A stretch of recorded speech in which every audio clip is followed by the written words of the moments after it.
विद्यापीठ के इस अंतरक्रिया प्रशिक्षण कार्यक्रम में आप सभी शिक्षक साथियों का हम स्वागत और अभिनंदन करते हैं।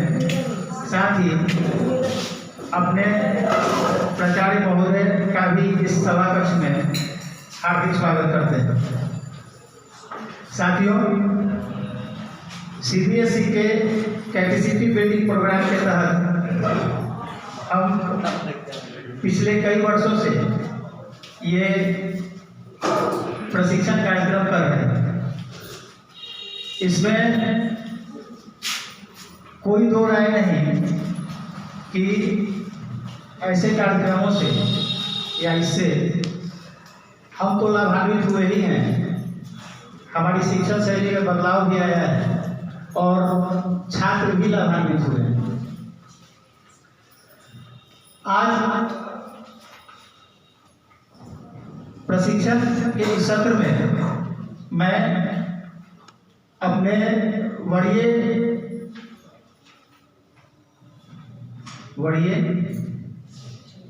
साथी चूंकि ये ऐसे व्यक्तित्व है कि इनके सामने हर कोई अपने आप को हर वक्त अपने आप को बौना ही महसूस करता है। बौना ही महसूस क्या करता है, बौना है इसलिए उचित शब्दों का चयन करने में थोड़ी सी हमको कठिनाई हुई, माफ कीजिएगा। उमेश कुमार पाठक सर और मैं प्रकाश सिंह एक बार फिर से आप सभी का स्वागत करते हैं। आज का जो प्रशिक्षण कार्यक्रम है, इसकी शुरुआत हमारे यहाँ यानी भारत में 1944 यानी द्वितीय विश्व युद्ध के आसपास हुई थी। एक ब्रिटिश नागरिक थे दाऊद होर्सवुड, वो भ्रमण के लिए भारत आए हुए थे और उन्होंने ऋषि शैली में चलने वाले विद्यालयों का अध्ययन किया। यानी जैसा कि हम लोग जानते हैं कि हमारे यहाँ सबसे पहली जो शिक्षण व्यवस्था थी वो गुरुकुल परंपरा थी। तो वैसे विद्यालयों का उन्होंने अध्ययन किया और कुछ सालों तक अध्ययन करने के बाद उन्होंने एक अलग तरीके की शिक्षण विधि की शुरुआत की या शिक्षण में शामिल किया और वो था गतिविधि शिक्षण।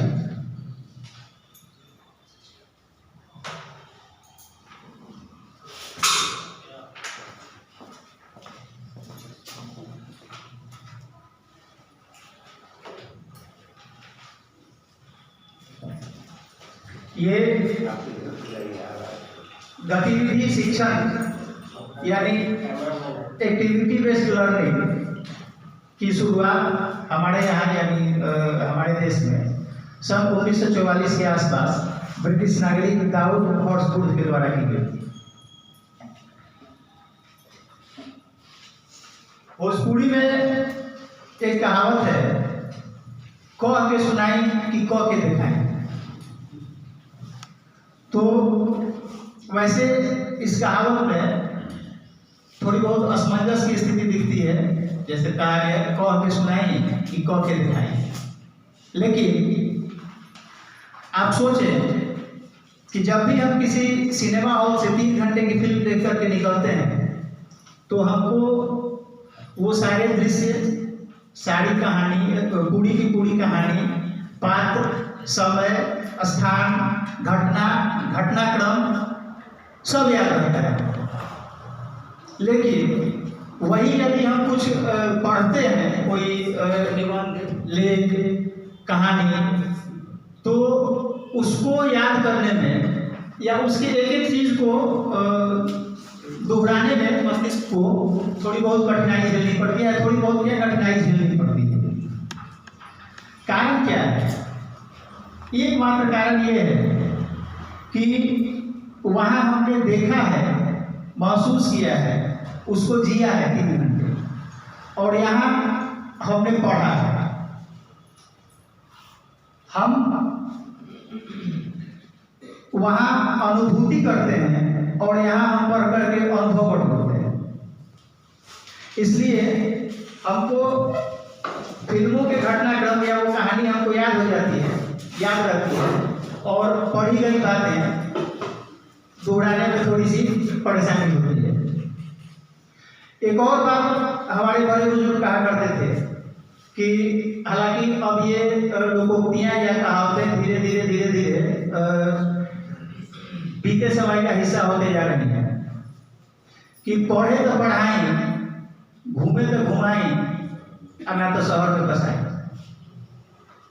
आखिर इसके पीछे क्या लोग हैं? यदि विद्यार्थी पढ़ने में जागरूक है, पढ़ाई के प्रति उसकी इच्छा तीव्र है, तो उसको हम पढ़ाएं। यदि वो घूमना चाहता है तो उसको घुमाएं, और अन्य कुछ नहीं होता है तो उसको किसी शहर में ले जाकर के बसाएं।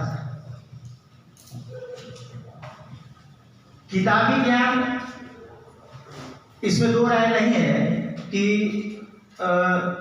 किताब के काले अक्षरों में जीवन का इतिहास छिपा होता है। किताबी ज्ञान बहुत जरूरी है, पढ़ना बहुत जरूरी है, लेकिन किताबी ज्ञान से कहीं अधिक ज़्यादा जरूरी है, आवश्यक है व्यवहारिक ज्ञान।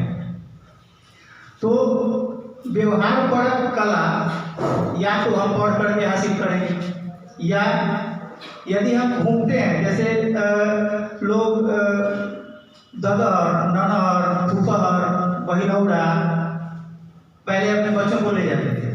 हालांकि अब ये रिश्ते भी धीरे धीरे धीरे धीरे समाज से करीब करीब खत्म हो गए हैं। दो रिश्ते चलते हैं यार, और उसे बताने की जरूरत नहीं है, आप सभी समझ गए होंगे कि कौन कौन रिश्ते आज ज़्यादा महत्वपूर्ण। लेकिन ये 2-3 पीढ़ियों के रिश्ते थे, और वहाँ जब हम अपने बच्चों को लेकर के जाते थे या हमारे बड़े हमको लेकर के जाते थे, तो अलग अलग परिवेश, उनकी जीवन शैली, उनके रीति रिवाज, उनका खान पान, उनका रहन सहन, ये सब चीज़ें ऑब्जर्व करते थे। और जाहिर सी बात है कि दुनिया विभिन्नताओं से भरी पड़ी है, तो जरूरी नहीं है कि हमको सारे रास्ते सपाट मिलें।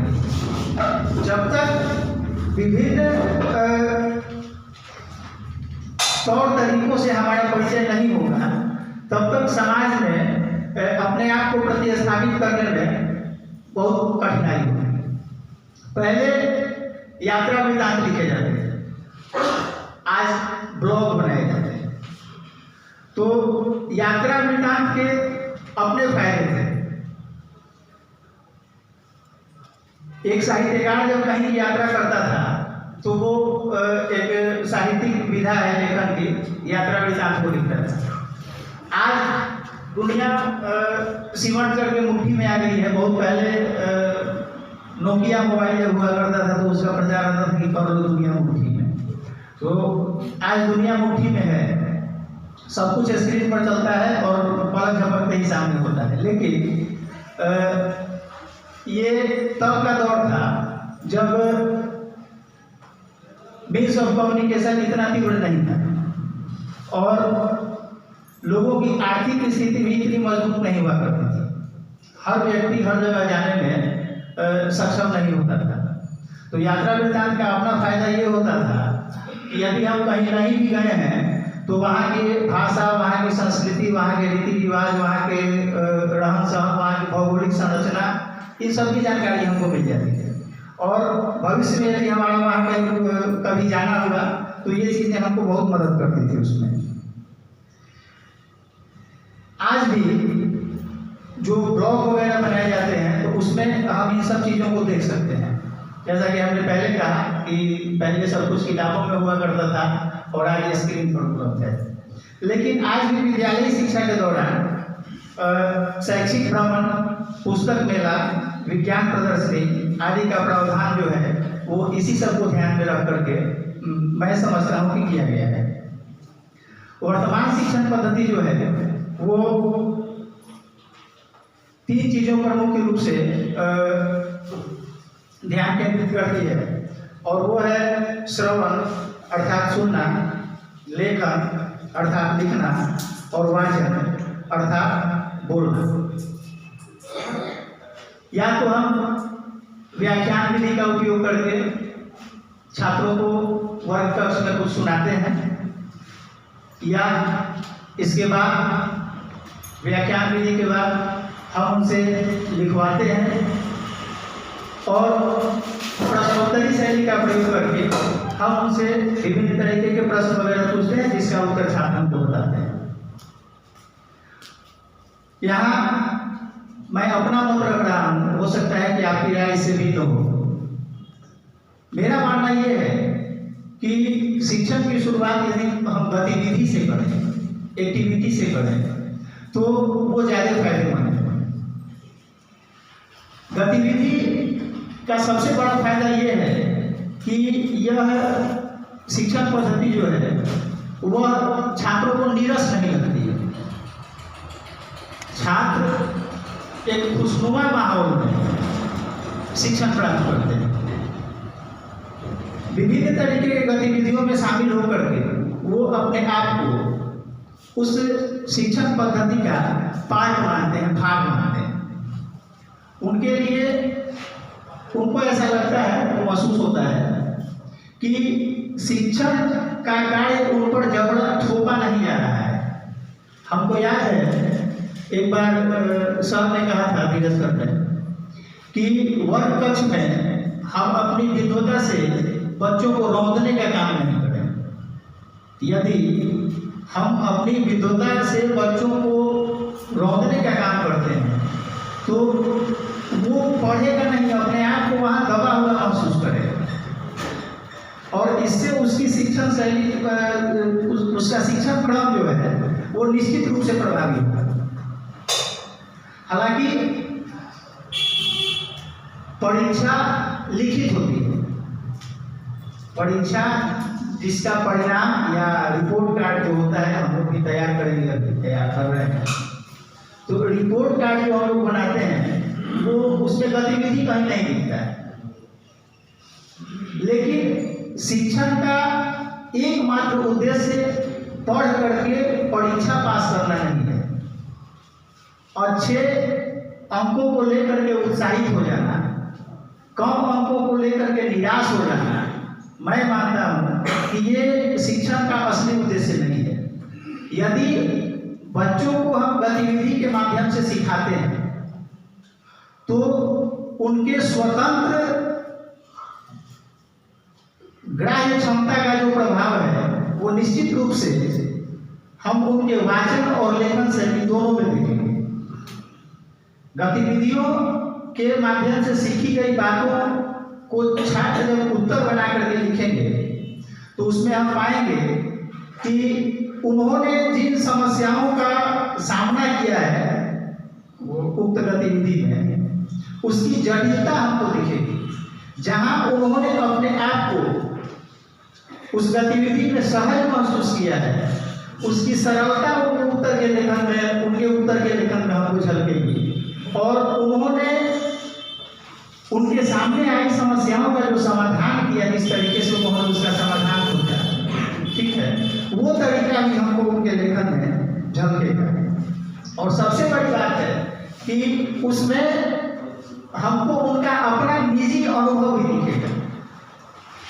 और जहाँ तक उत्तर पुस्तिका का मूल्यांकन करके अंक देने का सवाल है, तो हम उन्हीं उत्तरों पर ज्यादा अंक देते हैं जो हमको अधिक प्रभावी लगता है। और जाहिर सी बात है कि यदि हम खाना बनाते हैं तो उसमें जितने स्वादिष्ट मसालों का समावेश हम करते हैं और उसके बाद जो खाने का स्वाद आता है एक अलग होता है। आपका आलू का भुजिया बना लीजिए या आलू दम बना लीजिए, ज़्यादा टेस्टी समझ रहे हैं लोग कौन लगेगा।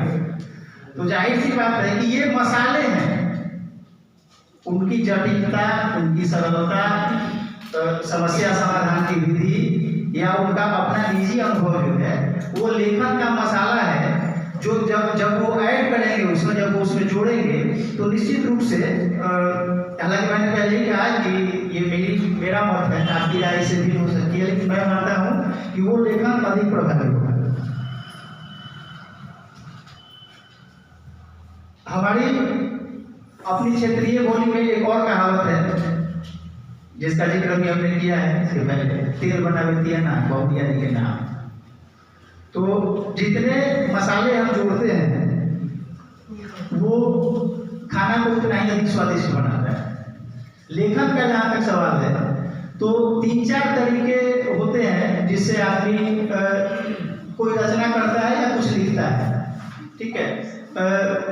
वर्ग और उम्र के हिसाब से ये घट बढ़ सकता है।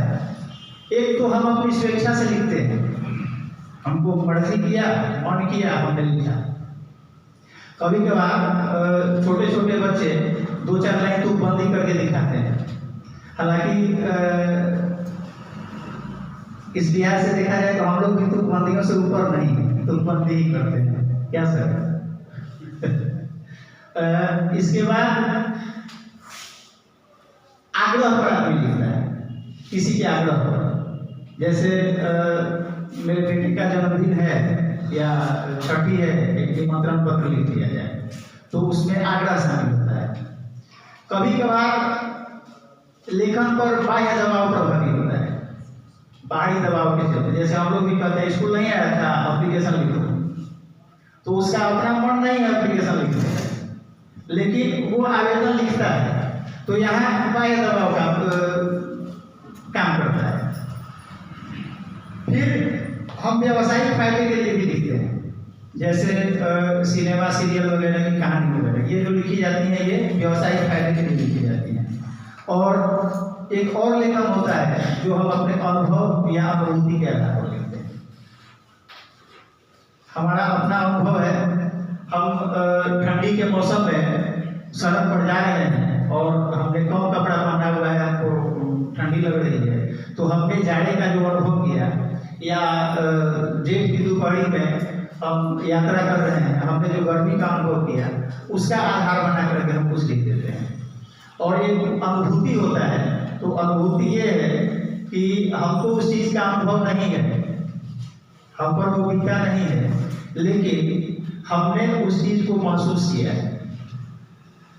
ठंड 12 बजे रात को सड़क पर सोए हुए भिखारी को लग रही है, रिक्शा वाले को लग रही है, हम अपनी गाड़ी से उतर करके यदि उसको कंबल देते हैं तो उसके ठंड की अनुभूति हमारे अंदर हो रही है। चोट माँ को, चोट बेटे को लगती है तो रोना यदि माँ शुरू करती है तो दर्द की अनुभूति, बेटे के दर्द की अनुभूति माँ के अंदर होती है। मेरा कहना यह है कि यदि छात्रों में गतिविधियों के माध्यम से हम यदि उनको शिक्षित करने का प्रयास करते हैं, उनको शिक्षित करते हैं, तो धीरे धीरे ये लेखन के जो अन्य कारण हमने ऊपर बताया, पहले बताया, वो अनुभूति तक पहुँचते हैं। और जब अनुभूति तक पहुँचते हैं, हालांकि ये उम्र के हिसाब से धीरे धीरे होगा, हम ये बात 4th और 5th के विद्यार्थियों में नहीं देख सकते हैं, लेकिन उसका बीज को झलक भी जाता है। फिर धीरे धीरे उनमें आमूल सुधार आता है। जैसा कि हमने पहले भी कहा थोड़ा देर पहले कि शिक्षण का असली उद्देश्य सिर्फ परीक्षा पास करना नहीं है। यदि हमें जीवन जीने की कला का विकास हो जाता है, जीवन के उतार चढ़ाव को झेल करके हम संतुष्ट होते हैं या उनको जीवन के उतार चढ़ाव को झेलने का तरीका खोजते हैं, सुख दुख में एक समान आचरण करते हैं, संतुष्ट रहने का गुण यदि हमारे अंदर है तो शिक्षण ज्यादा प्रभावी है। खान सर अक्सर एक शेर बोलते हैं कि उस शख्स को कोई गिरा नहीं सकता जिसे ठोकरों ने चलना सिखाया। तो गतिविधियां बच्चों को विद्यालय में विभिन्न तरीके के समस्याओं से निपटने का तरीका इजाद उनको स्वतः करने के लिए प्रेरित करती है। मुझे याद है कि जब हम लोग बीएड कर रहे थे तो वहाँ विदाई समारोह में या फेयरवेल पार्टी में, तो वहाँ के प्रचार में जुदाई शब्द का विश्लेषण किया। जुदाई यानी बिछड़ना किसी के लिए सुखदायी नहीं होता है, लेकिन उन्होंने बताया, मैं ये बातें इसलिए कह रहा हूँ कि आज का जो अभिभावकों का जो अपने बच्चों के प्रति लगाव या जिस तरीके की प्रतिक्रिया हुआ करके कभी कभार देते हैं, तो उनको ये लगता है कि हमारे बच्चे को किसी ने डांट क्यों दिया, किसी ने झिड़क क्यों दिया या कम नंबर आया तो इसके लिए विद्यालय प्रबंधन दोषी है या पढ़ाने का तरीका दोषी है। अपने आप को नहीं कहते हैं कि एकदम दांत से लगा करके घूमने वाली बात है, तो ऐसे ही करते हैं। जब तक हम किसी को भी या खुद को भी समस्याओं से जूझने के लायक नहीं बनाएंगे तो फिर जरूरी नहीं कि आगे सब कुछ हमारे अनुरूप हो। तो समस्याएं आनी भी जरूरी है। माँ, जो सर ने बताया था कि माँ यदि अपने बच्चे को गोद से उतार करके मिट्टी पर नहीं रखी, यानी गोद से जुदा नहीं करे उसको, तो शायद उसका बच्चा चलना नहीं सीखे। एक बेटी का बाप या एक बेटी की माँ यदि अपने बेटी को अपने घर से जुदा नहीं करे तो संसार का विकास होता है। तो ऐसा नहीं है कि ये हमेशा कष्टकारी है, इसके सुखद परिणाम आएंगे, सुखद परिणाम आते हैं। आज अनाथालय, बाल विकास गृह, नारी निकेतन, वृद्धाश्रम जो दिखते हैं, ये आधुनिक और सभ्य समाज का, जिसको हम कह सकते हैं कि आज के ज़माने में सिरमौर बना हुआ है। और हर अभिभावक जो है अपने बच्चे को, जैसा कि अभी हमने कहा, कि दांत में टांग करके घूमता हुआ नजर आता है। और यही कारण है ना कि पहले हम लोग पढ़े हैं बचपन में कि घुटनों चलत रे तन पंडित मुख दधी लेप किए, या ठुमक चलत रामचंद्र बाजत पैजनिया वाली बात अब नहीं दिखती है। अब सीधे अभिभावक की इच्छा ये है कि मेरा नाम करेगा रोशन जग में, मेरा राज दुल्हा। अभी 3-4 दिन पहले वो प्रवेंद्र रंजन सर का जो हुआ था, तो उसमें उन्होंने कहा था, बताया कि अभी वो पैदा लिया है। हालांकि ये चीजें हमने 3 इडियट पिक्चर में भी देखी है। अभी वो जन्म लिया है, सांस लेना शुरू किया है, और एक कलर पिता ये सोचने लगता है कि हम अपने बेटे को कलर जरूर बना दें। परिणाम हम लोग देख रहे हैं, हम लोग भी देख रहे हैं इस चीज को कि पापा कहते हैं बेटा नाम करेगा, पापा कहते हैं बड़ा नाम करेगा, बेटा हमारा ऐसा काम करेगा, मगर ये तो कोई न जाना है मेरी मंजिल कहाँ। बच्चे अपने आप को इस भंवर में मतलब भटका नहीं रहे हैं, सॉरी भटक नहीं रहे हैं, भटका रहे हैं जानबूझ करके। और ये थोपी गई शिक्षण पद्धति या शिक्षा क्रम का परिणाम है। हमको लगता है कि केशव सर कुछ बोलना चाहते हैं। ठीक है, तो एक अलग तरीके का परिवेश बना है। पहले लोगों को बदनामी से डर लगता था, कहते थे बहुत अच्छा बदनाम हुआ, लेकिन जमाना बदल गया। अब लोग ये कहने लगे कि चलो इसी बहाने कुछ लोग जान तो लेंगे, बदनाम होंगे तो क्या नाम का होगा। बदनामी में भी लोगों को लगता है कि नहीं, नाम कमाने के माध्यम मिलते हैं। आज यदि हम देखें तो जो सुसंस्कृत और अपना तो भरे शब्द थे, जैसे माई, माँ, मम्मी और मॉम बन के रह गया, भाई, भाई, भैया, बहुत छोटा सा शब्द यूज किया जाता है, ब्रो। बहन या दीदी की जगह सिस, उधर से आवाज भी है। बबुआ बबली, टिंकू मिंकू, टिक्की चिक्की बन के रह गए। और पिताजी, बाबूजी, डैडी, डैड, पापा, पॉप्स, ये कहे जाने लगे।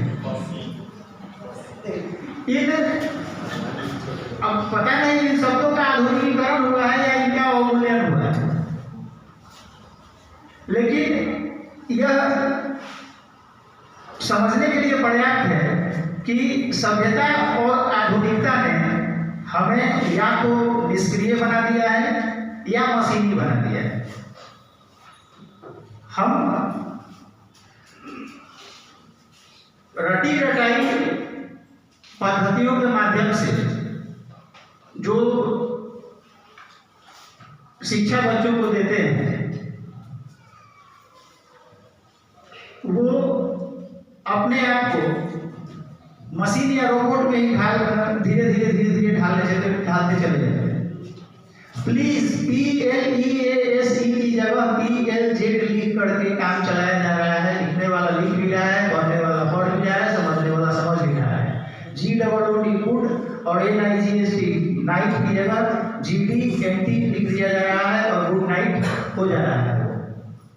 हाउ आर यू की जगह HOW हाउ लिखने की जगह तो हम उठा रहे हैं, लेकिन ARER न लिख करके खाली R लिखते हैं, लेटर R, और YOU न लिख करके सिर्फ यू लिख के काम चलाते हैं।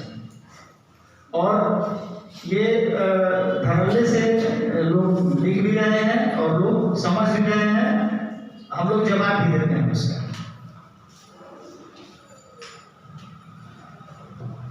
गतिविधि शिक्षण जो है वो शिक्षण पद्धति को संकुचित नहीं होने देती है, वो उसको बढ़ाती है। हम गणित पढ़ाते वक्त त्रिभुज के तीनों कोणों का योग 180 डिग्री होता है। ये त्रिभुज के तीनों कोणों का योग 180 डिग्री होता ही। लेकिन यदि विभिन्न तरीके के त्रिभुज बनाए या बच्चों को बनाने के लिए कहें, फिर उनके तीनों एंगल को मेजर करने के लिए कहें और फिर तीनों एंगल के मेजरमेंट को ऐड करने के लिए कहें, तो यह एक विस्तृत तरीका है। और फिर यहाँ हमको ये नहीं बताना है कि त्रिभुज के तीनों कोणों का योग 180 डिग्री होता है।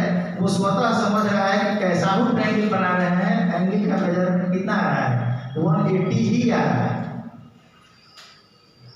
तो ये पद्धति जो है वो PLEASE को PLEASE ही लिखवाएगी, PLZ नहीं लिखवाएगी।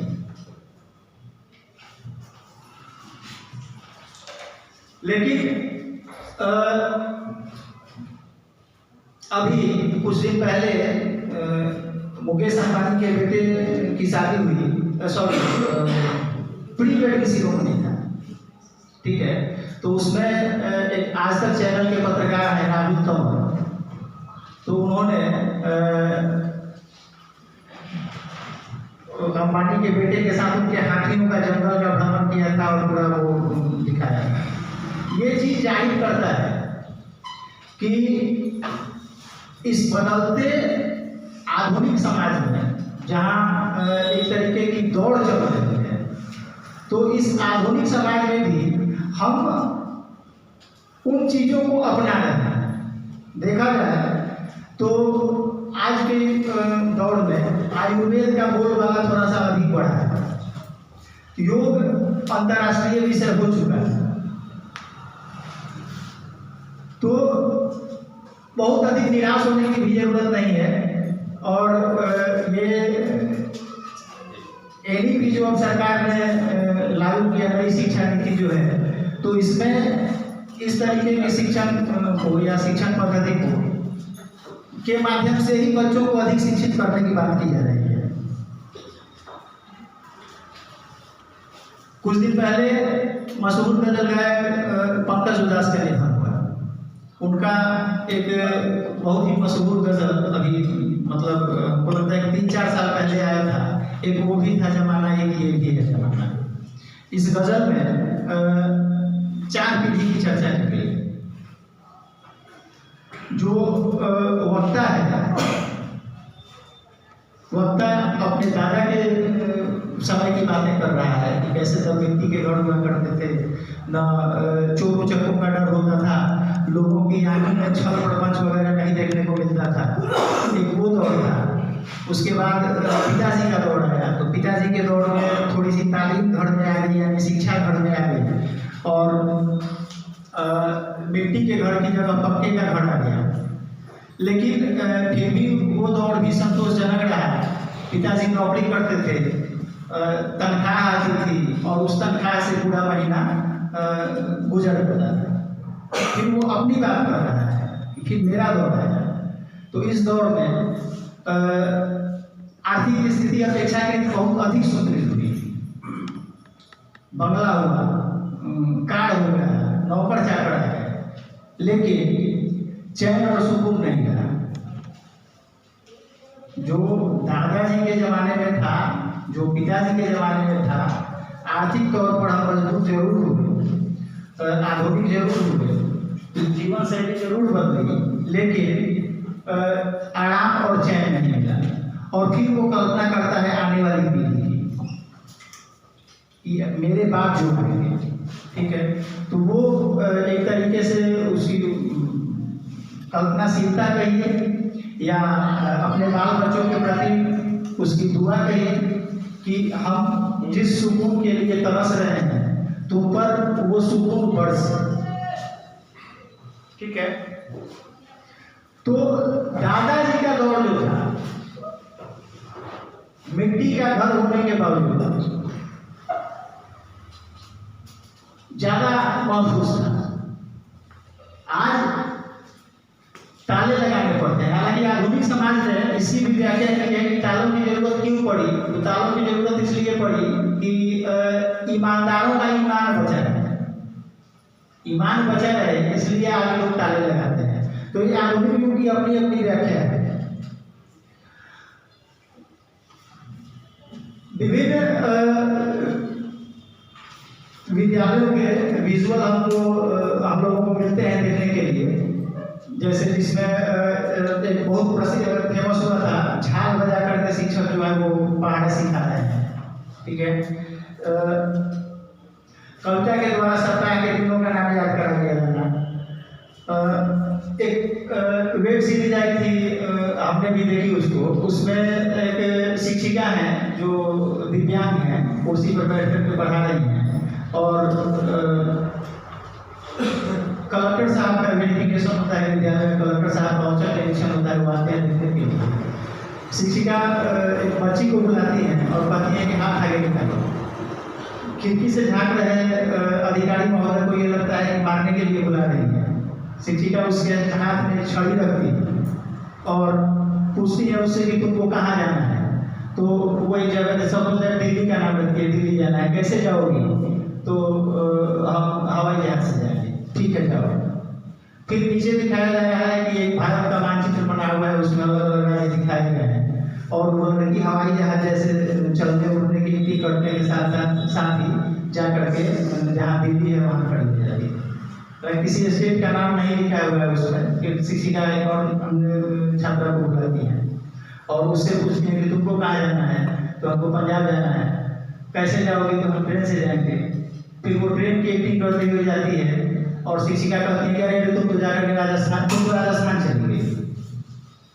तो ये ज्योग्राफी में, भूगोल में जो हम लोग मानचित्र पर बच्चों को विभिन्न तरीके के स्थान या जगह दिखाने का जो काम करते हैं, 5 नंबर का क्वेश्चन भी आता है एग्जाम में, ठीक है। तो यदि इन गतिविधियों के माध्यम से हम उनको सिखाएं, गा करके उनको पढ़ा सिखाएं, ठीक है, कविता के माध्यम से सप्ताह वगैरह के नाम याद कराएं, तो अधिक फायदेमंद होगा। अब आगे के बिंदुओं पर प्रकाश डालने के लिए मैं हमारे इसमें बढ़िए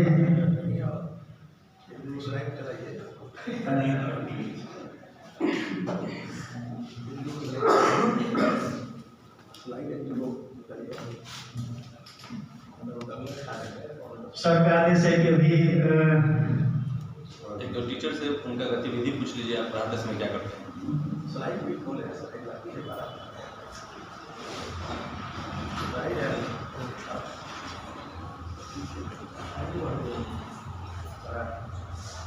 पीछे जाएगा सर,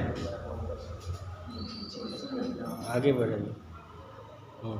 यही आ रहा है।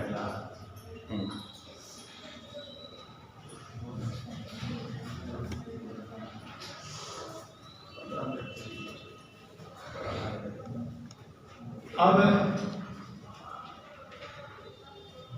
आगे हम चर्चा करेंगे। हालांकि इतना देर में जो भी अपनी क्षमता और योग्यता का रूप हमने कहा, हम यही कर रहे थे कि गतिविधि शिक्षण क्या है। तो आगे हम देखेंगे कि गतिविधि शिक्षण क्या है, इसका उद्देश्य क्या है, इससे लाभ क्या है। और ऐसा नहीं है कि किसी भी क्षेत्र में, या चाहे वो व्यक्ति हो या वस्तु हो या कोई पद्धति हो, उसमें सब कुछ पॉजिटिव ही होता है, सब कुछ सकारात्मक ही होता है। कुछ ड्रॉबैक्स भी होते हैं उनको, या कुछ परेशानियों का सामना करना पड़ता है। तो वैसे ही गतिविधि शिक्षण में क्या क्या चुनौतियाँ आती हैं, और फिर इसके कंक्लूजन की तरफ हम जाएंगे।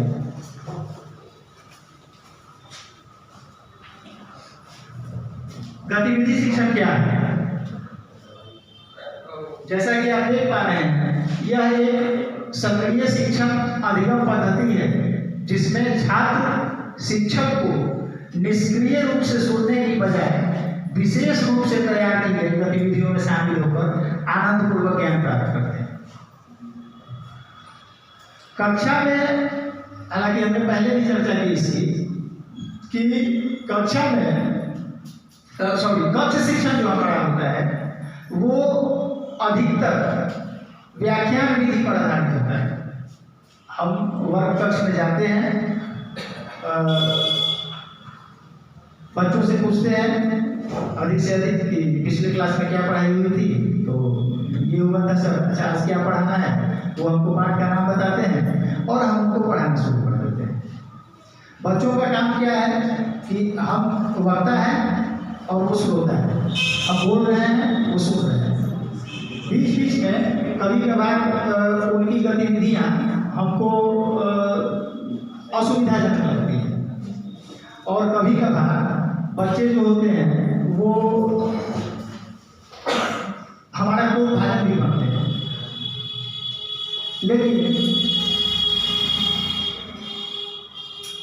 हर 40 मिनट में एक नए शिक्षक को सुनना ही उनका दायित्व, उनका कर्तव्य है। हर 40 मिनट वो किसी न किसी शिक्षक का स्पीच सुने या एक्सप्लेनेशन सुने।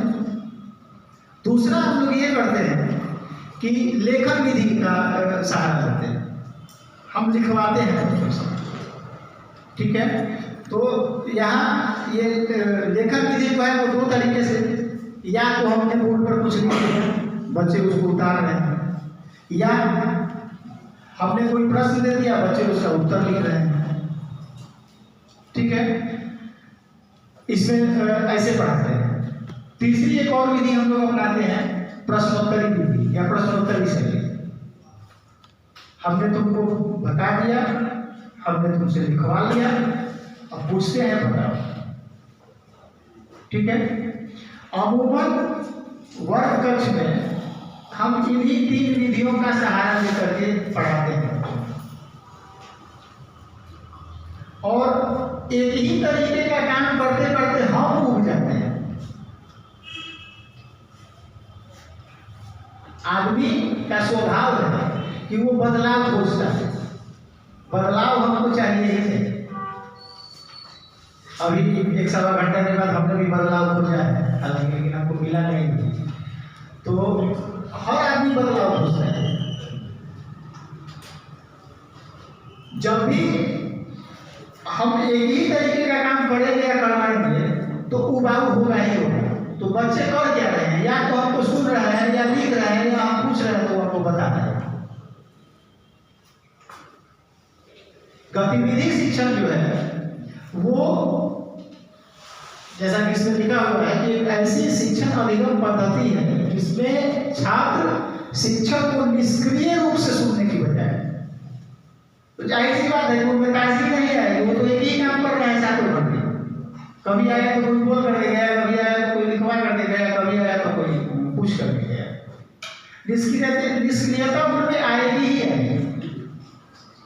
तो यहाँ वो निष्क्रिय रूप से सुनने की बजाय विशेष रूप से तैयार की गई गतिविधियों में शामिल होकर आनंद पूर्वक ज्ञान हासिल करते हैं, मजा आता है। हम किसी भी चीज को, जैसे हमको याद है 2-3 साल पहले हमने क्लास 7 के बच्चियों को अपने विद्यालय के यूट्यूब चैनल पर वीडियो है आ रही रवि की सवारी कविता बोर्ड पर उनको दिए पहले लिखने के लिए। मैं भी वही किया कि, लेकिन उसमें एक चीज हमने ये किया कि देखकर सावधानी पूर्वक सुंदर, स्पष्ट और शुद्ध लिखो। और ये हिदायत थी बच्चों को कि यदि आप देख के उतार रहे हैं तो कम से कम गलती नहीं होनी चाहिए। देख के उतारने में गलती नहीं होगी। तो उन्होंने बहुत ही सावधानीपूर्वक साथ साथ उसको लिखा। हमको लगा कि 10 से 15 मिनट के अंदर में ये काम खत्म हो गया। फिर बच्चों के पास, हर बच्चे के पास कॉपी पर वो कविता लिखी जा चुकी थी। हमने उनको कहा कि पढ़ो और एक साथ समूह में पढ़ो। उन्होंने पढ़ना शुरू किया। तो देखिए, जब भी हम समूह वाचन करते हैं, अकेले हम कितना हूँ जल्दी बोले हमारे शब्द आप पकड़ लेंगे, अकेले आप कितना हूँ जल्दी बोले हम आपके शब्दों को पकड़ लेंगे। लेकिन जब 5 आदमी एक साथ एक ही बात को बोलेंगे तो यदि उसमें वो जल्दी बोल रहे हैं तो आवाज साफ नहीं हो पाती। तो फिर हम लोगों को कहा कि विज्ञान के साथ पढ़ो, क्योंकि लग रहा है कि तुम लोग सिर्फ हल्ला कर रहे हो, पढ़ नहीं रहे। थोड़ा सा सुधार हुआ। फिर उस कविता को गा कर आ रही रवि की सवारी, नौ किरण का रथ सजा है, कली कुसुम से पथ सजा है, बादलों से अंचलों में स्वर्ण की पोशाक धारी, आ रही रवि की सवारी। और ये एक बार जो उनको गाने का तरीका बता दिया गया, तो इसके बाद इतना बड़ी 2-3 बार के प्रयास के बाद वो उसको बहुत ढंग से गाने लगे। दूसरा चीज कि अब 4 बार 5 बार जब उन्होंने गा लिया इसको, किसकी सवारी आ रही है? रवि की आ रही है। रथ कैसे सजा हुआ है, पथ कैसे सजा हुआ है, कौन भिखारी बन के खड़ा है। उस कविता से उठने वाले 10-15 प्रश्नों के उत्तर बच्चों ने स्वतः दिए और जल्दी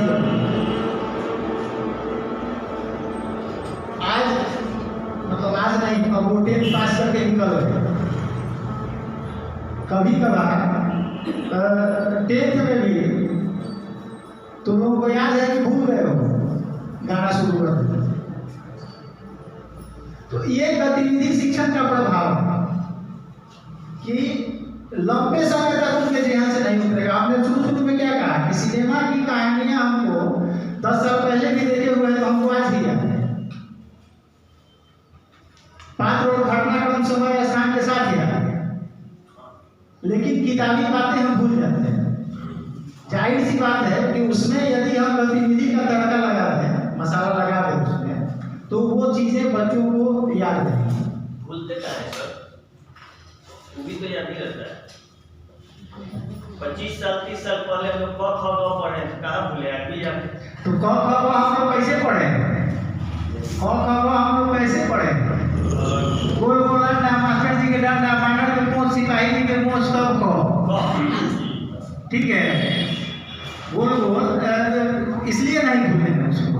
और हम लोग 25 साल पहले एक दिन का अनुभव नहीं था, एक दिन का हमने कौ नहीं सीख लिया था। उसके लिए हमारे जो हमको जो सिखाने वाले थे उन्होंने 3 साल मेहनत किया होगा तो जाकर के हमको लिख रहे हैं। लेकिन आज वही चीज क्यों बच्चों को किसी को 95% या 90% या किसी को 30 या 40% आता है?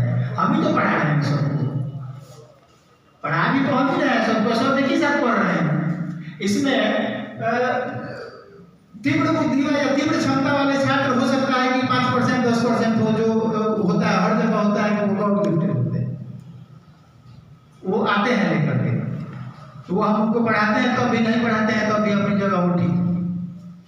लेकिन आप सोचिए सर कि क सिखाने के लिए, ए सिखाने के लिए, 1 से 10 तक गिनती याद कराने के लिए जितना परिश्रम हमारे बड़ों ने हमारे साथ किया है, क्या वही परिश्रम या वही प्रयास हम भी कर रहे हैं? और यदि वही परिश्रम वही प्रयास हम भी करें तो जाहिर सी बात है कि आज भी जो हम सिखाते हैं वो नहीं भूलेंगे, उनके जहन में रहेगा।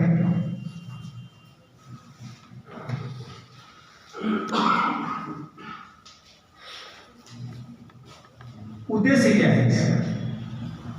गतिविधि शिक्षण का उद्देश्य क्या है? तो चूंकि बिना मोटो के, बिना उद्देश्य के कोई काम, ये भी मानव स्वभाव है, हम उसको भी नहीं करते हैं।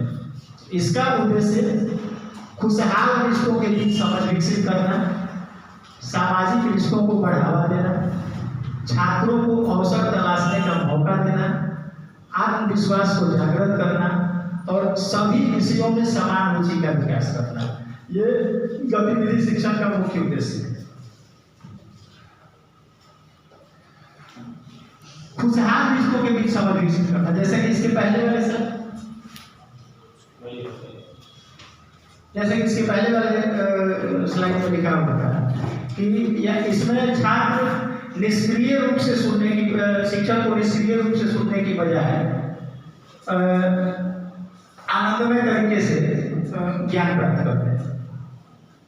तो जब भी हम विभिन्न तरीके के कार्यकलापों के माध्यम से बच्चों को सिखाने का प्रयास करते हैं तो वो हमको अपना शिक्षक नहीं मान करके, अपने बीच का समझ करके, अपने ही में से कोई एक मान करके हमसे वो ग्रहण करते हैं, अब सहज महसूस करते हैं अपने आप को। और इस तरीके से शिक्षक और छात्र के बीच, हालांकि मेरा ये भी मानना है कि वो मेंटेन रहना चाहिए, शिक्षक और छात्र के बीच की जो दूरी है वो बनी रहनी चाहिए, लेकिन ये ऊपर के वर्ग में जाकर नीचे 4th 5th तक बहुत अधिक गैप बनाने की जरूरत नहीं है। 4th 5th तक जाकर के 4th 4th-5वीं कक्षा के बच्चों को भी यदि पढ़ाना है, उनको सिखाना है बेहतर, तो उनके बीच का बन करके यदि हम उनको सिखाएं तो वो ज़्यादा बेहतर होता है। और कार्यकलाप जो होता है, गतिविधियाँ जो होती है, वो इसी की समझ विकसित करती है। छात्र अपने आप को आपसे अलग नहीं मानते, वो अपने बीच का आपको मान करके और खुल करके आपसे अपनी समस्याएं भी कहते हैं, और उनके अंदर यदि आपने कोई चीज़ उनको कहा है जिसका उत्तर वो पूछ रहे हैं, ठीक है, तो बहुत ही उत्सुकता होगी, वो आपसे आकर के चाहते हैं कि जल्दी से जल्दी हम ही इसका जवाब पहले दे दें। ये शिक्षण पद्धति सामाजिक रिश्तों को बढ़ावा देती है। यहाँ ये अंतर भी खत्म हो जाता है कि कौन तीव्र क्षमता वाला छात्र है और कौन विशिष्ट क्षमता वाला छात्र है, या कौन कमजोर छात्र है। चूंकि हम जो कार्यकलाप करा रहे होते हैं अभी दूसरे सत्र में, हम लोग वही जो हमने पहले कहा कि क के सुनाएंगे, क के दिखाएंगे, तो अभी तो कहा जा रहा है, जब हम लोग करेंगे विभिन्न तरीके की गतिविधियाँ, तो उसमें देखेंगे। इसमें ये दूरी की खत्म हो जाती है। यदि आसपास के दो वर्ग, जैसे आसपास के दो वर्ग करने का मतलब है कि चौथा और पांचवा या 1 और 2, ठीक है। तो उन दोनों को मिलाकर के यदि कोई हम गतिविधि करा रहे हैं तो उसका अंतर भी खत्म हो जाता है, और ये बच्चों में एक सहयोग की भावना को भी विकसित करता है। बहुत बार हम लोग देखते हैं इस चीज को कि हमारे बार बार निर्देश देने के बावजूद भी कि किसी की कॉपी से झांक करके मत लिखना या कोई किसी को दिखाएगा नहीं, बच्चे ये काम कर लेते हैं, भले ही उसके लिए वो डांट सुन लेते हैं, लेकिन ये काम कर लेते हैं। दोनों पहलू पर हम देख सकते हैं, मतलब इसका एक सकारात्मक पहलू भी है कि कहीं ना कहीं उनमें सहयोगात्मक रवैया है, सहयोग की भावना उनमें है और वो काम कर रहे हैं। यदि हम कोई गतिविधि 5 ग्रुप बना करके दिए हुए हैं, किसी का हो गया है, तो हम ये देखेंगे कि जिसका हो गया है वो ग्रुप वाला खुद ब खुद जाकर के दूसरों की सहायता करने लगता है। तो एक तरीके से सामाजिक रिश्ते को बढ़ावा देने वाला होता है। आज के दौर में यदि हम देखें तो सामाजिक रिश्ते तो छोड़ दें, पारिवारिक रिश्तों की भी परिभाषा बहुत बदल गई है, ठीक है। तो ये कुछ ऐसे काम है या कुछ ऐसी बातें होती हैं जिनका परिणाम बाद में देखने को मिलता है। आज समाज का जो विघटन है, जो चीज दिख रहा है, कहीं ना कहीं इसमें शिक्षण पद्धति भी जिम्मेवार हो सकती है। और पहले जो दिखता था वो तब की शिक्षण पद्धति थी, और जाहिर सी बात है कि किसी भी नीति का निर्धारण 1-2 आदमी के इच्छा अनुरूप नहीं होता है।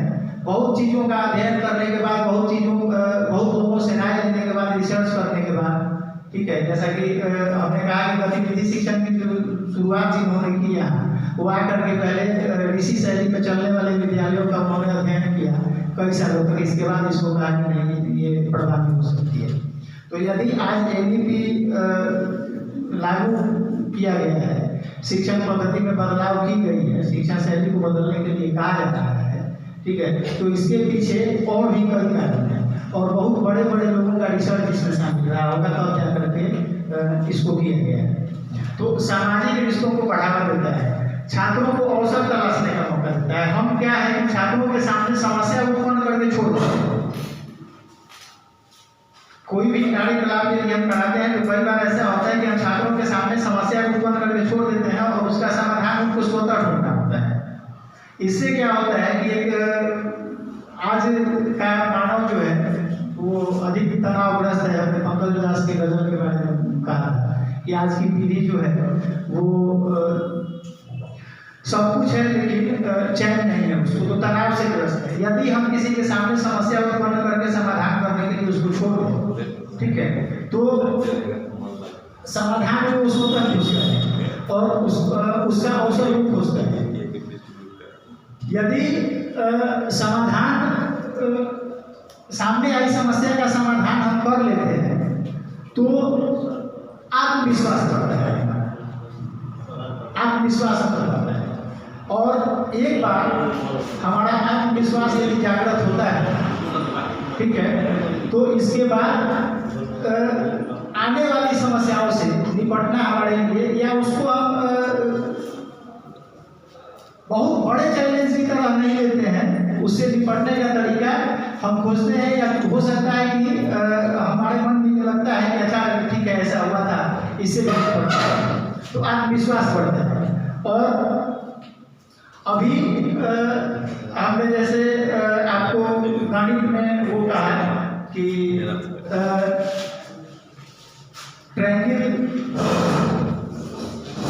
त्रिभुज के सभी कोणों का योग 180 डिग्री होता है, ये नहीं बता करके हम विभिन्न तरीके के ट्रायंगल बना करके और यदि बच्चों को उसका एंगल नपवा लेते हैं, ठीक है, तो वो स्वतः जान जाते हैं कि ट्रायंगल के सभी एंगल का मेजरमेंट जो होता है वो 180 डिग्री होता है। या वो एक और कहानी बताई जो भूगोल की, ज्योग्राफी की, कैसे बच्चे जहाँ तहाँ जा करके अपनी जगह पर खड़ा हो जाते थे। तो सभी विषयों के प्रति उनकी समान रुचि होगी। ठीक है।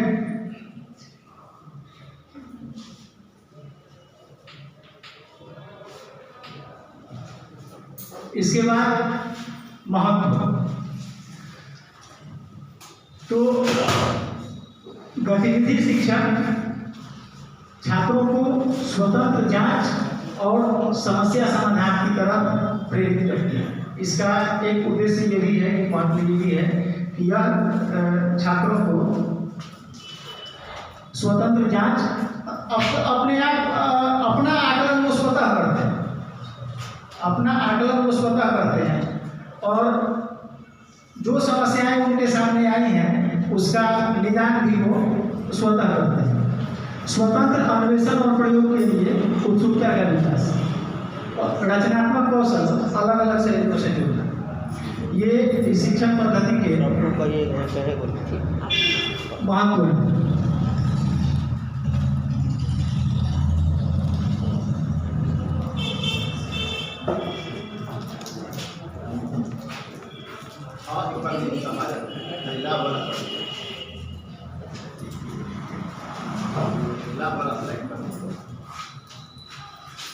फिर लाभ, छात्रों में नेतृत्व की क्षमता का विकास। वैसे देखा जाए तो 2-3 काम जो है समाज में कुछ नहीं हुआ तो 3 तो हो ही सकता है। हालांकि जिस पहले काम की चर्चा मैं करूँगा तो वो आज के दौर में थोड़ा सा मुश्किल हो गया है। एक शिक्षक बनना, दूसरा नेता बनना, तीसरा आप लोग इमेजिन कीजिए तो मोटिवेटर बनना। कलाकार बनना बड़ा मुश्किल है सर, कलाकार बनना बड़ा मुश्किल है। सर ने कहा मोटिवेटर बनना, ज्ञान सब कोई दे देगा, सब किसी को। घर आप बना रहे हैं ना, इंजीनियर से नक्शा बनवा करके हम जाएंगे, आगे खिड़की है यहाँ नहीं, यहाँ होना चाहिए, दरवाजा यहाँ कहीं लगा दी, सीढ़ी यहाँ नहीं, यहाँ होना चाहिए। तो ज्ञान हर किसी के पास है। नेता बनना और नेतृत्व करना, दोनों मेरे ख्याल से 2 चीजें हैं। यदि छात्रों का आत्मविश्वास बढ़ा है, समस्या का समाधान खोजने में वो अपने आप को सक्षम पाते हैं, तो धीरे धीरे उनमें लीडरशिप डेवलप हो जाता है। लीडरशिप इस मायने में डेवलप हो जाता है कि यदि उसी समस्या से कोई और उसको दिखता है कि ये हमने इसको फेस कर लिया है और इसी समस्या को ये भी फेस कर रहा है, तो वो उसकी मदद करने के लिए पहुंच जाता है। यह शिक्षण पद्धति जो है वो मनोरंजन और उपयोगी है। हमने पहले भी कहा कि छात्र इसमें आपको अपने ही बीच का मानते हैं और भयमुक्त होकर के गतिविधि करते हैं, तनाव मुक्त होकर के आपके प्रश्नों का उत्तर देते हैं। तो ये मनोरंजक है, उनको हंसने हंसाने हल्ला वगैरह करने का भी मौका इसमें मिलता है। उपयोगी, यह तीव्र और अस्थायी स्मृति वाला है। जो उत्सुकता अभी सुरेंद्र सर ने दिखाई, कौन हमारे साथ नहीं, ठीक है। तो ये तीव्र, हालांकि उस जमाने में तीव्र नहीं थी, लेकिन अस्थायी है, अस्थायी है, ठीक है। तीव्र इस मामले में कहा गया है यहाँ कि बच्चों को विद्यालय में जो हम सिखाते हैं वो जल्दी ग्रहण करते हैं, और जल्दी ग्रहण करते हैं, देर तक उनके दिमाग से ये चीज़ें उतरती नहीं है। ये शिक्षा जो है वो छात्र केंद्रित शिक्षा है। हम उनकी क्षमता का आकलन करके, उनकी योग्यता का आकलन करके, उनके उम्र के हिसाब से, उनके वर्ग के हिसाब से हम उनको गतिविधि देते हैं, करते कराते हैं, और इसमें हम अपना कुछ नहीं थोपते हैं।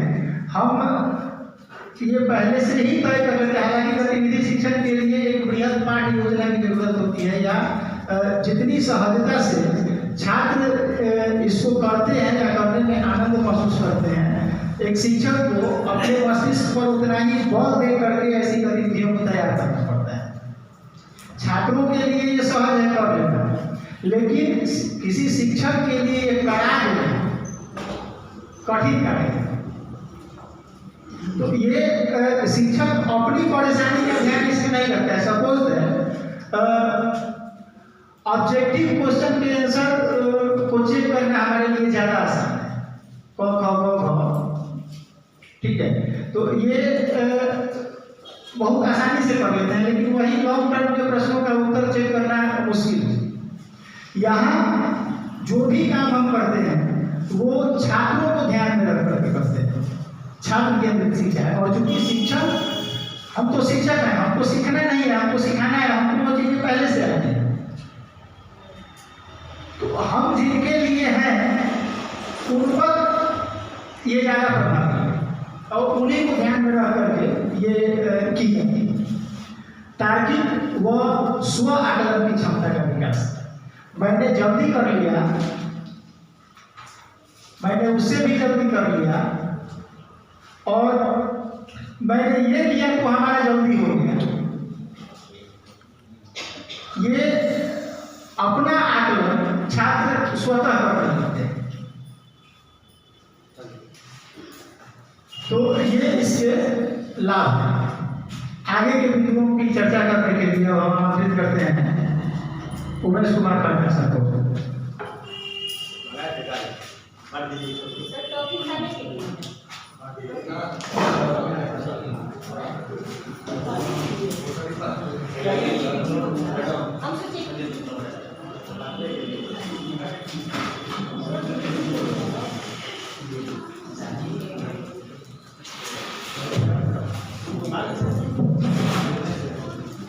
धन्यवाद मित्रों। हम लोग गतिविधि शिक्षण पे चर्चा कर रहे हैं, और अब तक के तकरीबन 1.25 घंटे के सत्र में आपने जो सुना है, जो समझा है, उसका सारांश यही है कि शिक्षक होने के नाते हमारे पास सोचने करने का एक बृहत्तर आयाम है, बड़ा आकाश है, और हम उसके माध्यम से अपने तरीके से चीज़ों की व्याख्या कर सकते हैं, बता सकते हैं। तो शुरुआत करेंगे कि गतिविधि मूलतः क्या है। गतिविधि क्या है? हिंदी के दोस्त मेरे यहाँ हैं, गतिविधि कहते किसे? क्या है गतिविधि? गतिविधि किसे कहते हैं? एक्टिविटी आप इंग्लिश में कहते हैं। जो आपका टॉपिक है ABL है, तो एक्टिविटी बेस्ड लर्निंग, लिटरेचर और एजुकेशन की भाषा में उसको ABL कहते हैं। तो गतिविधि मूलतः है क्या? जब हम किसी चीज को करके दिखाते हैं। हाँ सर, आप बोले। गतिविधि शब्द के अनुसार किसी कार्य को किसी विधि से गति प्रदान किया जाए, उसी को गतिविधि का। किसी कार्य को किसी विधि से गति प्रदान की जाए। बहुत अच्छे। और मन और शरीर का समायोजन। मन और शरीर का समायोजन गतिविधि है, और मन और शरीर का समायोजन गतिविधि है। ऐसी कोई विधि, ऐसा कोई तरीका जिससे कि गति हो, उसमें कुछ ऐसी कोई विधि जो गति से भरी हुई हो, मूवमेंट हो, निरस्ता ना हो, निरस्ता नहीं हो। और कोई गतिविधि क्या है? क्योंकि जब गतिविधि होगी तो केवल शिक्षण में ही नहीं होगी, निरस्ता नहीं, स्थिरता ना हो, स्थिरता नहीं, जड़ता नहीं हो। ठीक है। गतिविधि में जड़ता नहीं होती। और मेरे कोई दोस्त,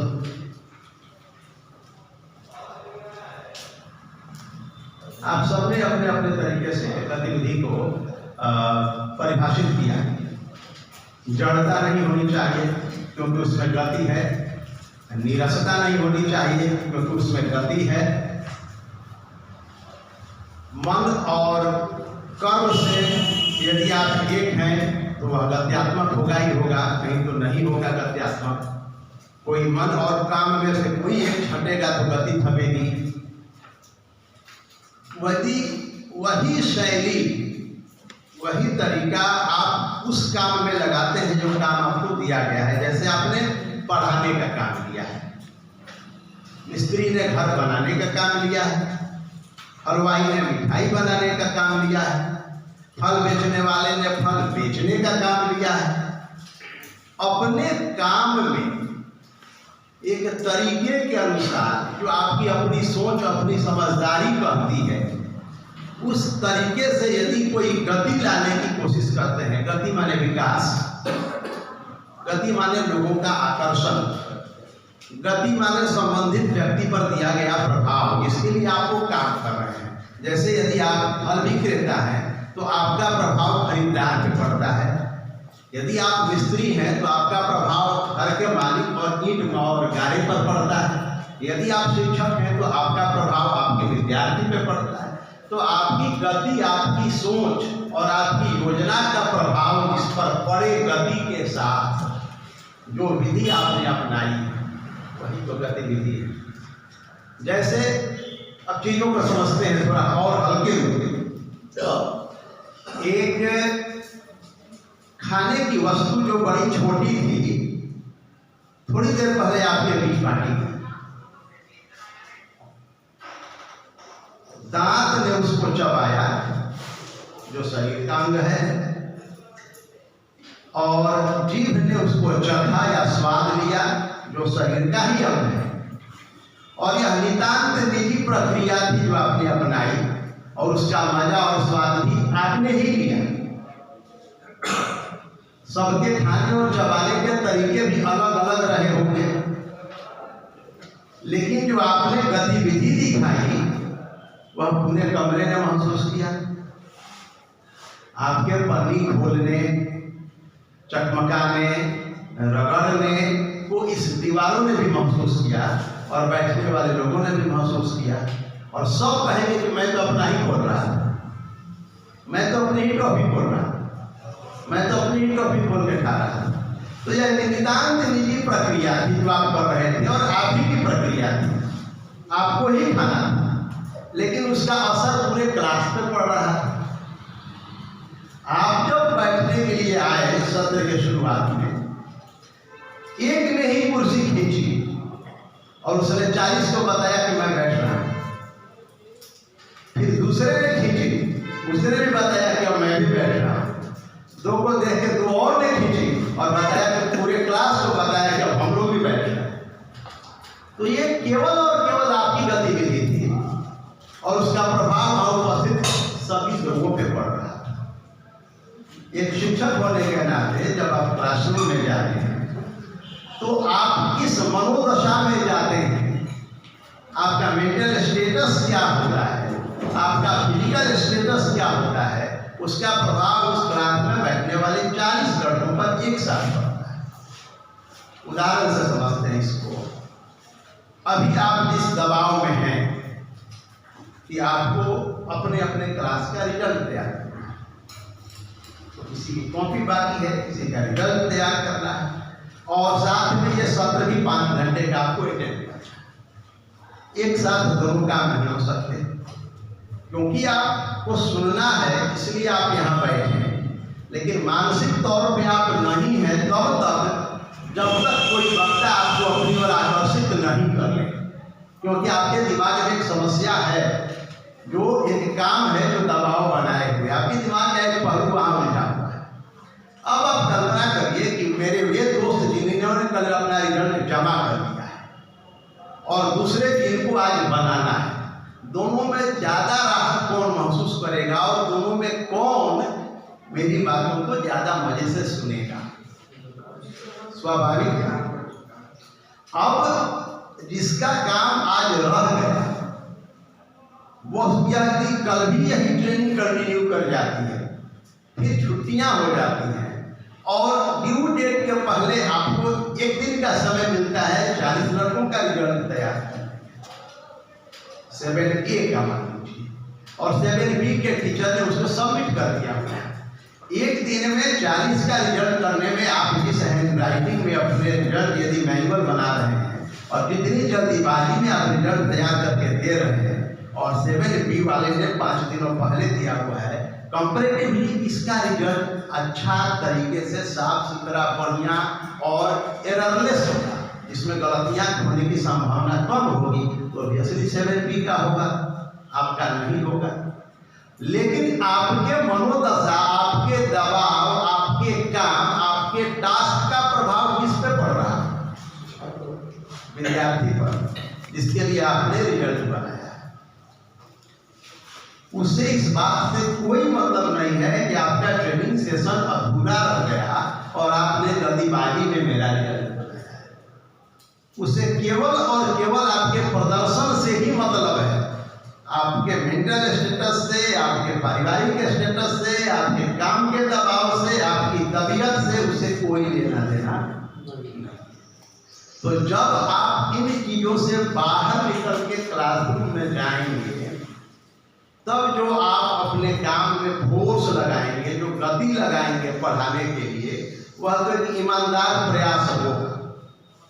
लेकिन यदि किसी के दबाव में, सब्स्टिट्यूशन में, पारिवारिक तनाव में, शारीरिक अक्षमता में, स्वास्थ्य से परेशान होकर यदि आप अपने क्लासरूम में जाकर परफॉर्मेंस दे रहे हैं और यदि आप कहते हैं कि आज मैंने पढ़ाया है, तो ईमानदारी से सोचिए आपने सही में पढ़ाया है? आप ऐसा नहीं कर पाते। गतिविधि वही जन्म लेती है, या गतिविधि शब्द वही जन्म लेता है। बताया उन्होंने कि ब्रिटिश एजुकेशनिस्ट थे लॉवेस हॉब्स, उन्होंने इसकी शुरुआत कर दी, गुरुकुलों का अध्ययन किया। क्यों इसकी जरूरत पड़ी और आज भी इसकी जरूरत क्यों पड़ी? बीच में तो जो पढ़ाई का दौर था जिसमें किताबें ही मायने रखती थी, फिर एनईपी में ये क्यों कहा जाने लगा कि नहीं भाई आप एक्टिविटी एबीएल को लाइए, एबीएल को लाइए? इसकी जरूरत क्यों पड़ने लगी? थ्योरी तो अच्छा खासा चल रहा था, किताबें लीजिए पढ़ाई कीजिए, किताबें लीजिए पढ़ाई कीजिए। इसकी जरूरत क्यों पड़ी? आप सब ने पढ़ाई की है, कुछ लोग गांव देश से पढ़ के आए, कुछ लोग शहरों में ही पढ़ेंगे, पले बढ़ेंगे। और क्लास 1 से क्लास 10वीं तक की बात यदि कर लें तो कम से कम 35-40 टीचर से आपने पढ़ाई जरूर की है, पहले से 10वीं के पीछे। अभी आपसे पूछा जाए कि आपको अपने कितने टीचर याद हैं? 4-5-6 टीचर आपको याद होंगे। उन शिक्षकों में क्या खासियत थी कि वे याद है, और बाकी 30 क्यों आप भूल गए? 6 टीचर ही आज उम्र के इस पड़ाव पर आपको अपनी जिंदगी के 5-6 टीचर, 8 टीचर याद है, और बाकी शिक्षकों को आपने भुला दिया। एक मास्टर थे, आपको नाम, लेकिन ये मास्टर उनका ये नाम था और वे ऐसे पढ़ाते थे, आपको ये भी याद है। तो ऐसे क्या खासियत थी उन शिक्षकों में? एक शिक्षक एक बहुत अच्छा कलाकार होता है, एक शिक्षक बहुत अच्छा अभिनय करना चाहता है, एक शिक्षक एक बहुत संवेदनशील होता है, बहुत भावुक होता है, बहुत रचनात्मक होता है। यदि ऐसा कुछ नहीं है तो वह शिक्षक नहीं है, वह एक रोजगार करता है, और शिक्षा रोजगार नहीं है। पर यह स्पष्ट सिद्धांत है। आप किसी का निर्माण कर रहे हैं। एक उदाहरण देते हैं, एक उदाहरण मेरे सभी पुरुष साथियों के नाम है। शाम में घर जाते के बाद रात में बहुत सलीके से बनाई गई मसालेदार सब्जी परोसने वाली आपकी पत्नी बहुत रूखे अंदाज में आपके सामने लाकर टेबल पे प्लेट रख दे, और फिर वहां से किचन में जाके वहीं से पूछे रोटी की जरूरत महसूस हो, बोल दीजिएगा। क्या आपको रोटी की जरूरत महसूस होगी? और बहुत सामान्य तरीके की सब्जी बहुत कायदे से आपके सामने टेबल पर रखी जाए और वहीं आपकी पत्नी बैठे और ये कहे कि आज मेरी तबीयत थोड़ी खराब थी इसलिए सादा ही खाना बनाया है, आप कृपया इसको खा लें, कल फिर तबीयत ठीक होगी, अच्छा बनाएंगे। आप उसको कॉम्प्लीमेंट देने के लिए एक रोटी और ज़्यादा खाएंगे ताकि उसके प्रति आपकी सहानुभूति का एहसास हो। आप ये एहसास कराएं कि तुम्हारे दर्द में हम भी हैं। तो क्या यह एहसास आप अपने वर्ग में किसी बच्चे के साथ करते हैं? यदि कोई बच्चा 40 में बीमार है, क्या आप यही एहसास क्लासरूम में बोर्ड पर लिखने के दौरान करते हैं? यदि कोई बच्चा धीमी गति से कॉपी में उतारता है, यदि कोई बच्चा कोई लेसन नहीं सुना पाता है, तो क्या आप यही एहसास करते हैं? और यदि नहीं करते हैं तो फिर आपकी संवेदना कहाँ है, आपकी भावुकता कहाँ है? और यदि आप में भावुकता नहीं है तो मैं फिर कहूँगा शिक्षक नहीं है आप। हिंदी की पाठशाला में, हिंदी की कक्षा में सीता विदाई का चैप्टर पढ़ाएं और आपकी आवाज उतनी ही उग्र बनी रहे, तो फिर कल्पना करिए कि आप क्या पढ़ा रहे हैं। आप प्ले क्लास में 3 साल के बच्चे से ऊंची आवाज में आप बात कर रहे हैं, चिल्ला रहे हैं, चीख रहे हैं, तो फिर कल्पना करिए कि आप 63 साल के आदमी से कैसे बात करेंगे। और ये साइकोलॉजी कहती है, ये साहित्य भी कहता है, इस जगह पर दोनों एकदम एक मत हैं कि यदि आप चीखने लगे, चिल्लाने लगे, अपशब्दों का इस्तेमाल करने लगे, गालियां बकने लगे, तो तय मानिए आपकी डिक्शनरी में अब अच्छे शब्द खत्म हो गए। इसलिए आपको इन बुरे शब्दों का सहारा लेना पड़ रहा है, क्योंकि यदि आपकी डिक्शनरी में अच्छे शब्द होते, मुलायम शब्द होते, कोमल शब्द होते, सुसंस्कृत शब्द होते, तो चीखने चिल्लाने की जरूरत ही नहीं पड़ती, आप उन्हीं शब्दों के सहारे अपनी बात कह लेते। लेकिन यदि आप बच्चों पे चीख रहे हैं, चिल्ला रहे हैं, तो मतलब है कि शब्दों के मामले में आप बड़े दरिद्र हैं, आप शब्दों से मामले को निपटाना नहीं जानते हैं, इसलिए आप आवाज का सहारा ले रहे हैं। क्लासरूम में आप गतिविधि कर रहे हैं, सर ने बताया सब कुछ कि कैसे हम गतिविधि कर सकते हैं, दूसरे सत्र में कराएंगे भी गतिविधि। गतिविधि के केंद्र में तो शिक्षक ही होता है, शिक्षक उसका सूत्रधार होता है, और वहां से हर बच्चे की क्षमताओं का आकलन शिक्षक ही करता है। कहा उन्होंने कि भारत के नक्शे पर राजस्थान और मध्य प्रदेश भेजना चाह रहे थे, अमेरिका के नक्शे पर वो फ्लोरिडा नहीं भेजना चाह रहे थे, क्योंकि बच्चे ने अमेरिका का नक्शा ही नहीं। आप लाल रंग कैसा होता है क्लास 2 में बताना होगा, तो अड़हुल का फूल बताएंगे कि स्ट्रॉबेरी बताएंगे, ये आपको तय करना है कि स्ट्रॉबेरी जैसा लाल कि अड़हुल जैसा लाल, तय आप करेंगे। लता कैसी होती है, तो अंगूर की बेल कि कद्दू की बेल, ये तय आपको करना है, क्योंकि आप सूत्रधार हैं। तो जैसा परिवेश, जैसा माहौल, वैसा उदाहरण। हो सकता है कि किताब ऑक्सफोर्ड यूनिवर्सिटी की हो सकता है किताब दिल्ली में छपी हो सकता है किताब बेंगलुरु में छपी हो, और वहाँ उदाहरण स्ट्रॉबेरी का दिया होगा, और आप छपरा जैसे छोटे शहर में पढ़ा रहे हैं, तो रंगत बताने के लिए स्ट्रॉबेरी के जगह पर तो आपको अड़हुल का इस्तेमाल करना ही होगा, क्योंकि बच्चे ने अड़हुल देखा है। तो ये तो आपकी गतिविधि वहाँ काम आएगी जब आप उसको अपने परिवेश के उदाहरणों को उपयोग में लाएंगे। बता रहे थे कि क्या फायदे हैं नेतृत्व क्षमता का विकास। ये आप, मुझे लगता है कि आप इस बात को मानेंगे कि क्लास 4 के नीचे तक, मतलब 7-8 साल का 9 साल का लड़का यदि है तो वो बहुत कल्पना नहीं कर पाता। हम कहते हैं कि बच्चे सपने नहीं देखते, तो फिर हम उसके लिए क्या तर्क लाते हैं, उससे अध्यात्म जोड़ते हैं और कहते हैं कि बच्चे जो सपने देखते हैं वे सच हो जाते हैं। हमारे सपने सच क्यों नहीं होते और बच्चों के सपने सच क्यों होते हैं? कभी सोचा आपने इसमें? या हम ऐसा क्यों कहते हैं कि हमारे सपने सच नहीं हुए, बच्चों के सपने सच हो गए? उसकी वजह बड़ी साफ है। हमारी हर सोच में झूठ सटा हुआ है, चिपका हुआ है। हमारे हर आचरण में छल, प्रपंच, कपट, बेईमानी चिपकी हुई है। तो हम जो सोचते हैं वह सच नहीं है, तो सपना जो देखेंगे वह सच होगा, ये कैसे संभव है?